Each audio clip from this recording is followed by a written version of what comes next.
Welcome to conference. This is our second week of space training, and I am beginning this conference with the one beautiful book that Pattabhi Jois wrote in 1962 called Yoga Mala. This is my original copy. The cover has changed, as well as the foreword has changed. The original foreword had Eddie Stern, and he wrote this in New York in 1999. And I'm going to begin with a reading by Eddie Stern. Mala is a Sanskrit term which means garland. In India, there are many different malas. There are japa malas made of sacred beads strung on a thread, which are used in prayer for counting and keeping focus on repetition and mantra. There are pushpa malas, which are garlands of vivid flowers smelling of jasmine that are strung in the form of wreaths and offered in worship to deities in homes and temples. Pattabhi Jois here offers another kind of mala, which is ancient in tradition, as sacred as a prayer, and as beautiful as flowers. His mala is a garland of yoga, in which each vinyasa is like a sacred bead to be counted and focused on. And each asana is like a fragrant flower strung on the thread of a breath. Just as japa malas adorn the neck and pushpa malas adorn the gods, so too this garland of yoga, when diligently practiced, adorn our entire being with peace, health, radiance, and ultimately self-knowledge. So Guruji gave us this beautiful method of yoga called Ashtanga yoga. And one of the things that make Ashtanga so unique from other types of yoga is this idea of being a vinyasa practice or a mala practice.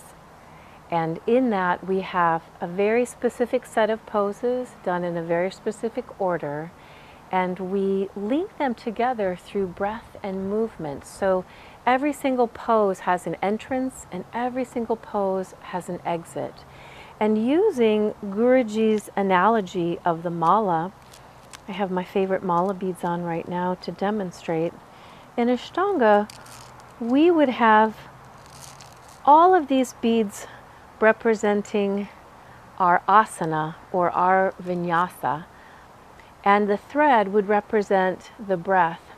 And so we could say Surya Namaskara A, the first movement hands up, the second movement arms down, the third movement head up, the fourth movement chaturanga, and the whole sun salute is beautifully put together like my hands moving through this mala to say my prayers. We get into the poses then. Padangushtasana, Padahastasana, Uttita Trikonasana, Pavrita Trikonasana. All of these strung together beautifully as if I were saying a prayer. And Guruji often referred to our sun salutes as a moving prayer, or I refer to our practice oftentimes as a moving meditation. And the more that we find that we can be present with our entrance and exit of our practice, and more present with the actual breath of each movement, we realize that what happens is it heightens our consciousness. Oftentimes I compare Ashtanga yoga to martial arts because it is unique in the way that we move in and out of the asanas, and it could be compared to Tai Chi in the way that Tai Chi has a very specific form. And when your teacher gives you the form, we would compare that to asana, a pose. And a form in martial arts would be linked together through, again, movement. And as you master that movement, your teacher or sensei gives you the next form. And in the same way with us in Ashtanga, we master an asana and then we move on to the next one, and we gracefully link them all together through this very mindful, rather than mindless, movements in and out of poses. For example, one of our first poses in the standing sequence is Uttita Trikonasana. And in this pose, we begin by jumping our legs to the side and reaching our arms wide. And that is an inhale. That would be the first vinyasa. And then we call out a second vinyasa, and we move slowly into the next part of the form and enter. After 5 breaths, we inhale back to center, pause, and we exhale back into the left side and pause. So you can see in every pose there's a very specific entrance and a very specific entrance that takes us through almost like a dance. And we can think of it as the choreography was done many years ago. And thousands of students over the years have been doing the same dance in the same form. And the more that we can sink into that, the more this dance really becomes for us not only our physical way of keeping our body strong and flexible, but also this dance gives us energy, like charging our pods, like windmills with movement that give us energy. But ultimately, and I think this is what Guruji's gift was to us, is that ultimately through this very specific movement, entering and exiting these poses, it elevates the mind and the consciousness to a state of dharana or samadhi. So in Ashtanga we have 8 limbs, and what we're talking about with this space training, this mini semester, is really focusing on these latter limbs of pratyahara, dharana, and this is our ability to focus our minds and to not be led around by our senses, but to be able to be very focused and steady and holding our mind. So one of the most important ways that we can do that, is we can train ourselves to hold our mind, is through articulation of the actual vinyasa, the entrance and the exit. So I'd like to give you a little demonstration by reading from The Alchemist.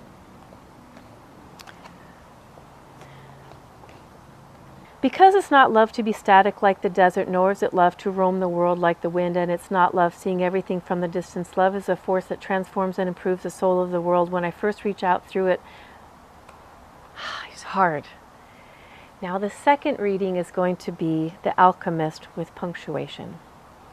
Because it is not love to be static like the desert, nor is it love to roam the world like the wind, and it's not love to see everything from a distance. Love is a force that transforms and improves the soul of the world. Vinyasa has punctuation. And so the more we can articulate one movement and hold, and move into the next movement and hold, it's like giving it this beautiful like fluidity that moves from one asana, one movement to another, but with a slight pause in between that gives us this space that holds our mind and consciousness and sets us up for the next movement or asana. So again, as we look at something as simple as reaching our arms wide, there's a moment, just a split moment where there's a pause.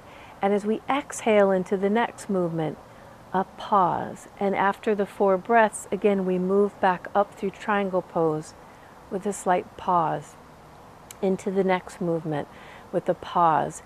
And just what you can see from the movement that I'm showing you without even standing and doing the pose is it elevates the consciousness.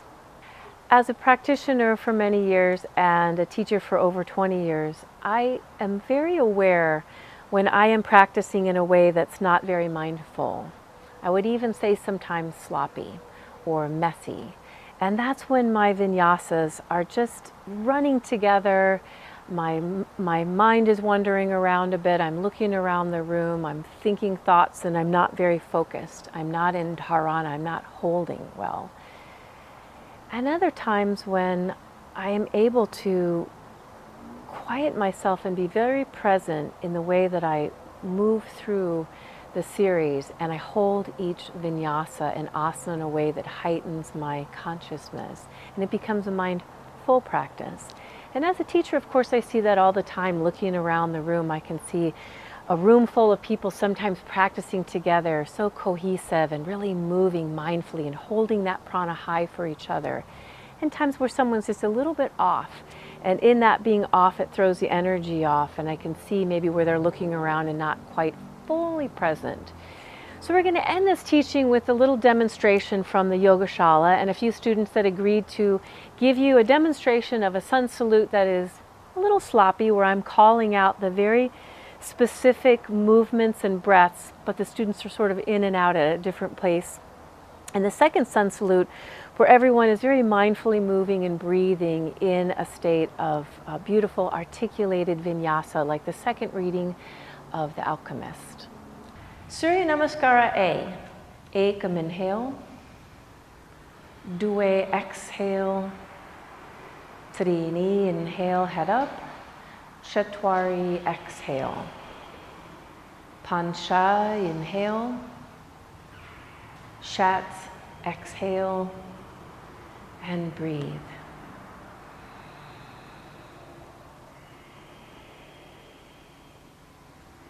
Sapta inhale.